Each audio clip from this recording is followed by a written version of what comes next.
Le jeudi 8 novembre, les États généraux de la rivière Dordogne se tiennent au centre culturel.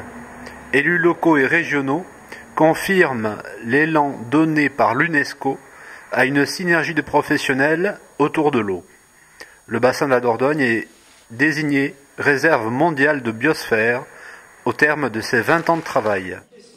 92, c'était une grande année pour nous puisque c'était la création d'Epidor, on peut dire ça comme ça, et puis le lancement de toute la démarche sur la Dordogne avec les États généraux, avec le sommet Dordogne, qui nous a permis de négocier avec tous les usagers. On a fait travailler plus de 3000 personnes à l'époque, le cadre avec lequel nous allions fonctionner pour essayer de gérer au mieux toutes les rivières du bassin de la Dordogne. Ensuite, vous avez eu 10 ans après, il y a eu Libourne, un autre grand moment où on a fait un peu le point, le bilan de tout ce qui s'était fait en 10 ans. Est-ce qu'on avait avancé, pas avancé, qu'est-ce qui avait bloqué, et on avait donc constaté qu'il y avait un bon nombre de consensus qu'on avait négociés à Bergerac qui avaient été mis en œuvre, à peu près 40%. Il y avait 60% des consensus qu'on n'avait pas pu avancer parce qu'il y avait des blocages chez certains usagers au niveau des uns ou au niveau des autres. Et donc beaucoup de travail restait à faire. Et donc cette année, on remet ça, on revient à Bergerac pour une fois de plus réouvrir le livre blanc de la Dordogne et de rediscuter avec tous les usagers, avec l'État, les collectivités autour de la Dordogne. Qu'est-ce qu'on a à faire? Quels sont les blocages encore aujourd'hui? Est-ce qu'il y a de nouveaux problèmes qui sont arrivés? Est-ce qu'il y a de nouvelles réglementations qui nous impactent? En clair, qu'est-ce qu'on fait demain pour la Dordogne? Et puis il y a un petit plus dans tout ça. Le petit plus, c'est le classement de la Dordogne par l'UNESCO au titre de réserve mondiale de la biosphère.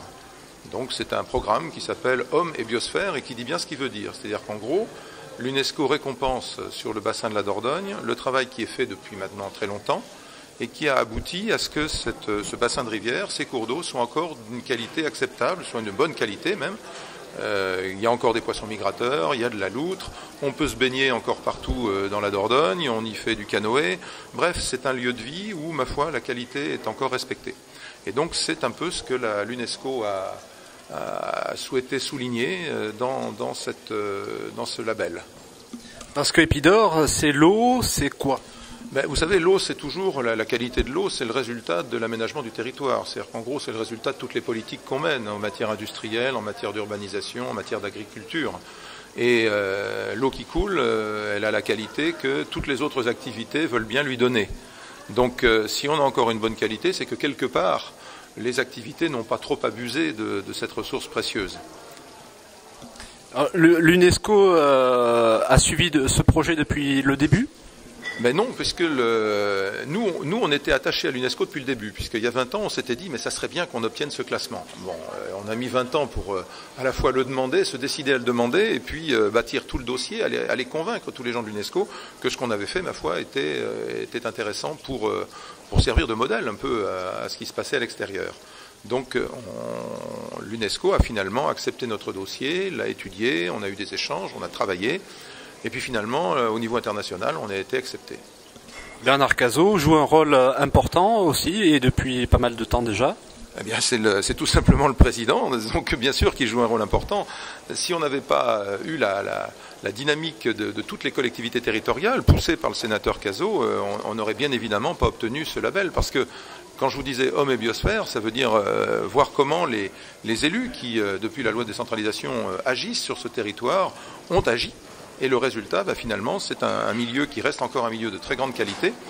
Et donc, il a fallu se battre. Le sénateur est intervenu partout et pour arriver à convaincre, à éviter que les gens prennent peur de ce classement, parce que les gens nous disaient, mais il y a des contraintes, ça va être de la réglementation en plus. Et il a fallu que le sénateur se démène pour expliquer au monde agricole, au monde industriel, que ça n'était pas une contrainte, mais bien presque une récompense.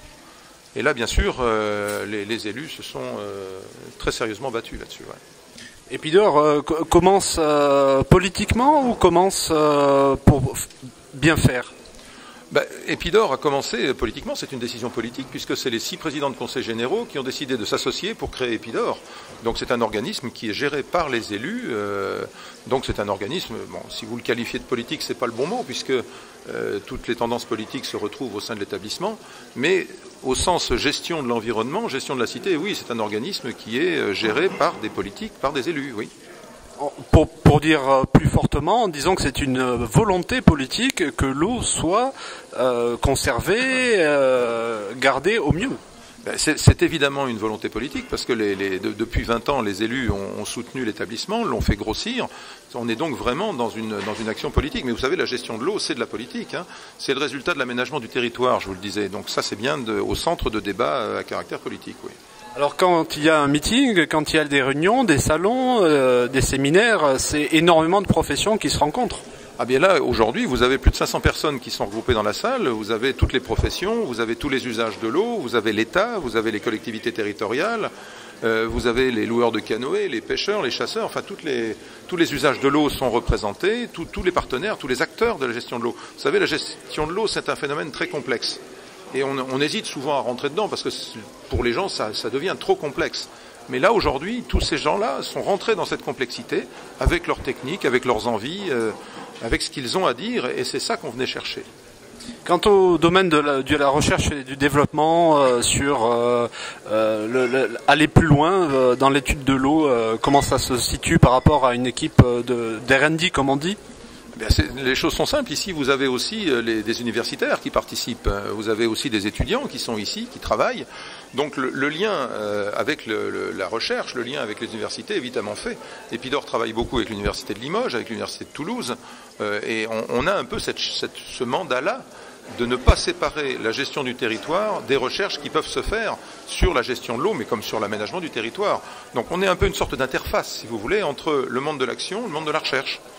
Et c'est un peu ce qui fait l'intérêt de l'établissement, c'est que nous on va chercher, dès qu'il y a un problème, on va aller chercher la recherche la plus adéquate, la plus utile pour résoudre ce problème-là. Donc on a un peu ce rôle d'interface, de médiateur. Et vous communiquez localement, nationalement, régionalement ? Eh bien, on communique...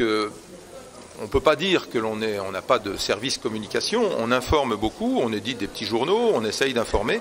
Nous, on est surtout là comme conseil auprès des élus, donc on fait des rapports, on travaille, on amène des suggestions à chaque problème, ça c'est au niveau local. Bon, le président Cazot était président de l'Association nationale des établissements publics comme Epidor, puisqu'il y en a sur d'autres cours d'eau, comme il y en a sur la Garonne, il y en a sur la Seine, la Loire, etc. Donc le président Cazot était président national. Donc à ce titre-là, on a été amené à communiquer nationalement sur ce que l'on faisait sur la Dordogne, et puis aussi internationalement. Dans la salle, ici, vous avez des Québécois aussi qui viennent travailler avec nous. Parce que vous savez que la Dordogne est jumelée avec la rivière Jacques-Cartier, donc ça c'est aussi une ouverture pour nous de travail sur la gestion de l'eau.